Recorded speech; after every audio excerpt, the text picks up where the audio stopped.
Hello everyone.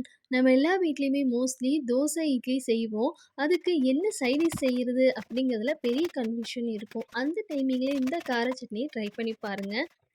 Chutney செய்றதுக்கு முன்னாடி 2 பெரிய வெங்காயம், தக்காளி ஒரு 5 எல்லாத்தையுமே நல்லா பொடியா கட் பண்ணி வச்சுக்கலாம். அடுப்புல கடாய வச்சுட்டு சூடானதும் 2 டீஸ்பூன் ஆயில் ஊத்தி, நல்லா பொடியா வெட்டின வெங்காயத்தையும் போட்டு நல்லா வதக்கி விடுங்க. உப்பு சேர்த்து வதக்குனோம்னா சீக்கிரம் வதங்கிரும்.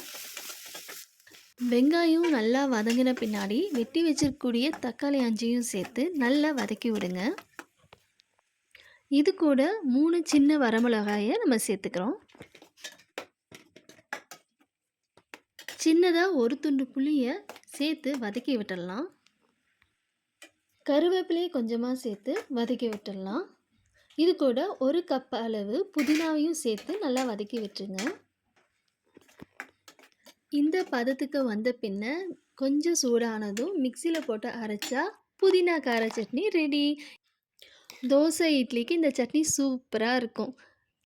இந்த வீடியோ உங்களுக்கு யூஸ்ஃபுல்லாக இருந்தால் லைக் அண்ட் சப்ஸ்கிரைப் பண்ணிடுங்க.